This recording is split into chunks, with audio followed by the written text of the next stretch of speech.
Assalamualaikum warahmatullahi wabarakatuh. Selamat pagi. Hai, halo anak-anak. Dalam pertemuan kali ini, kita akan mempelajari tentang seni grafis. Seni grafis adalah bentuk seni rupa dua dimensi yang memiliki ukuran panjang dan lebar, sama seperti karya seni lukis. Baik, untuk memantapkan lagi pemahaman tentang seni grafis, kita masuk ke pengertian seni grafis. Istilah seni grafis dikenal juga dengan istilah seni mencetak. Seni grafis termasuk karya seni dwi mata yang dibuat untuk mencurahkan ide atau gagasan dan emosi seseorang dengan menggunakan teknik cetak, sehingga memungkinkan pelipat gandaan karyanya. Nah, kata grafis itu berasal dari bahasa Yunani, yaitu graphein, yang berarti menulis atau menggambar. Ada juga istilah lain dalam bahasa Inggris, yaitu graph atau grafik, yang berarti dapat membuat tulisan. Seni grafis diciptakan di atas permukaan yang disebut plat. Plat yang dijadikan sebagai media itu meliputi papan kayu, plat logam, lembaran kaca akrilik, lembaran linoleum, dan batu litografi. Sekarang ini tidak semua kegiatan mencetak termasuk dalam kategori seni grafis, sebab ada yang dinamakan dengan offset, yaitu kegiatan mencetak yang memproduksi gambar atau tulisan secara massal. Kegiatan offset ini menggunakan teknologi modern. Lalu, teknik apa saja yang digunakan dalam membuat karya seni grafis? Yang pertama adalah cetak dalam atau intaglio print. Teknik cetak dalam menggunakan prinsip penggoresan imaji ke atas permukaan. Artinya, cetak dalam dibuat dengan bahan cetakan dari aluminium atau kuningan yang permukaannya ditoreh hingga menghasilkan goresan yang dalam. Lalu, tinta dituangkan. Setelah itu, kertas yang sudah dibasahi dengan air lalu diletakkan di atasnya. Setelah itu, nanti akan muncul gambar yang telah dibuat sebelumnya. Alat yang dipakai untuk menoreh dapat berupa pahat grafis, paku, jarum, burin, atau logam runcing. Nah, teknik cetak ini banyak digunakan untuk pencetakan uang kertas, surat-surat berharga, dan paspor, karena kebutuhan atau standar keamanan dalam mencetak banknotes atau uang kertas lebih tinggi dari cetakan kertas lainnya. Yang kedua, cetak tinggi atau teknik cukil. Teknik cetak yang menggunakan klise atau acuan atau alat cetak yang akan menghasilkan gambar dari bagian yang menonjol. Prinsipnya hampir sama dengan cetak dalam atau intaglio print. Yang membedakan adalah bagian yang menerima tinta. Jadi dalam cetak tinggi ini, bagian yang luar atau bagian yang tinggi yang akan menerima tinta. Contoh paling gampang dalam cetak tinggi adalah stempel. Yang ketiga, cetak saring atau sablon. Nah, ini merupakan salah satu teknik proses cetak yang menggunakan layar atau screen dengan kerapatan serat tertentu. Biasanya ini digunakan untuk cetak tulisan ataupun gambar pada kertas, kaos, kain, undangan, plastik, dan media-media lainnya. Lalu yang keempat, cetak datar atau planografi. Nah, ini adalah salah satu jenis seni rupa yang cukup populer di bidang seni grafis. Sudah jelas sekali dari namanya bahwa ini cetak datar, jadi tidak dalam dan tidak tinggi. Dalam cetak datar ini, klisenya yang di permukaan berupa bidang datar dengan prinsip saling menolak dan menerima antara lain tinta dan air. Teknik cetak datar sendiri terdiri dari beberapa macam. Salah satunya adalah monotype atau monoprint. Prinsip kerja paling mudah dalam cetak datar atau planografi print bisa kita jumpai pada printer yang sering kita gunakan. Jadi di dalam mesinnya itu sudah terintegrasi dengan komputer ataupun dengan alat-alat teknologi lain yang mana nanti akan memproses bagian plat yang akan mencetak dan tidak mencetak. yang mana prinsip air dan tinta tadi yang akan digunakan dalam proses percetakan cetak datar ini. Jadi misalnya yang dibutuhkan untuk mencetak itu akan mengeluarkan tinta dan tidak dicetak akan menarik air. Namun selain monotype print, ada juga teknik litografi yang berasal dari bahasa Yunani, yaitu litos adalah batu dan graphein adalah menulis. Jadi ini prinsipnya hampir sama saja, hanya beda media. Medianya yaitu adalah batu. Batu yang digunakan adalah lempengan batu kapur. Itulah pembahasan tentang seni grafis.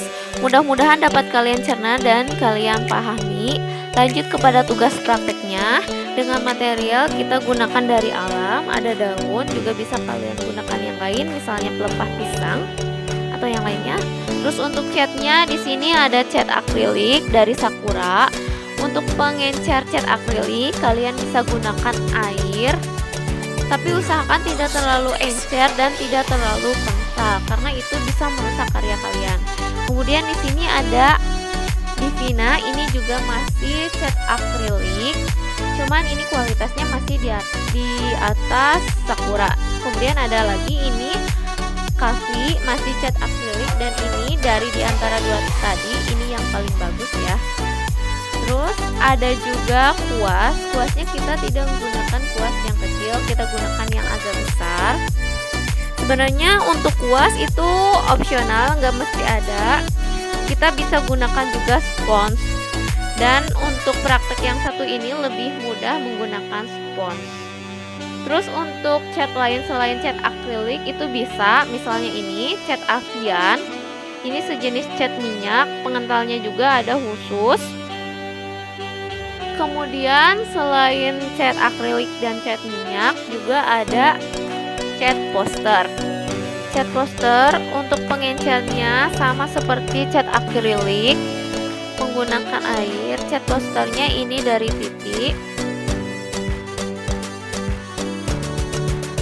Untuk praktek ini tidak disarankan menggunakan cat air karena itu kualitasnya akan jelek saat kalian aplikasi ke kain. Kemudian di sini ada masih cat akrilik tanpa merek, ini lumayan. Terus kalau untuk yang lebih terjangkau, kalian bisa menggunakan cat kiloan, tapi tetap kalau misalkan untuk material utamanya itu kain, itu harus kualitas yang bagus.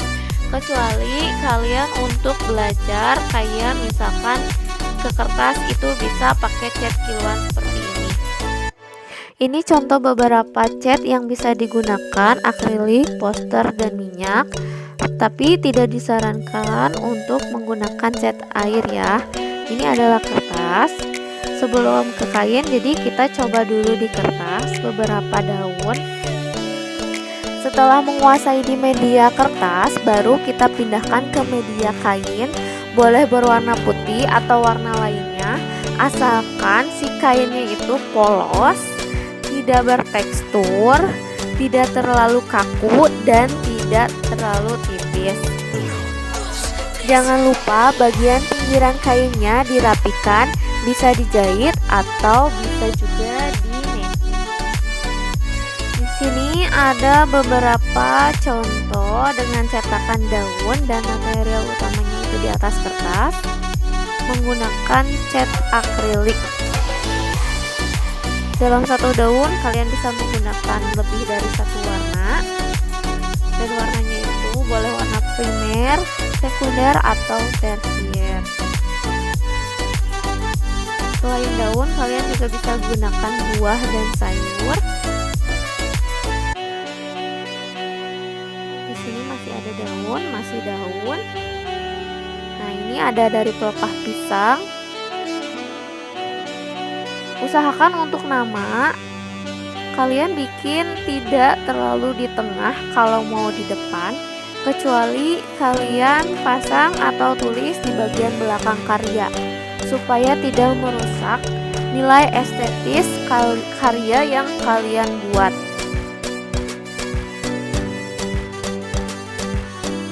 Jangan lupa untuk perpaduan warna antara warna karya dengan latar atau warna kain yang kalian gunakan.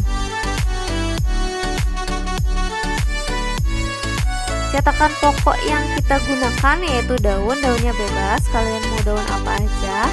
Selain daun juga di sini kita akan mencoba dengan cetakan dari karet lino.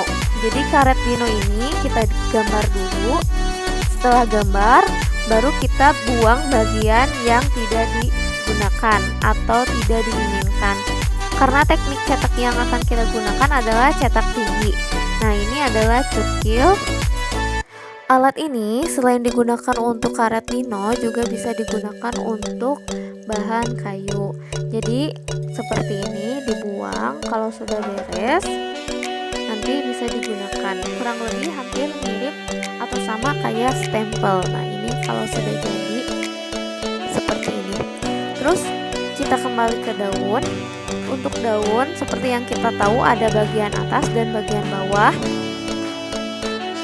Untuk bagian atas itu warnanya biasanya lebih hijau, terus dia si daunnya itu lebih bergelembung-gelembung. Sedangkan untuk bagian bawah, si tulangnya itu justru lebih terasa. Nah, yang dipakai itu justru bagian bawah. Nah, sama kayak daun lain, ada bagian atas, ada bagian bawah, dan bagian bawah yang kita gunakan sama juga untuk daun-daun yang lainnya.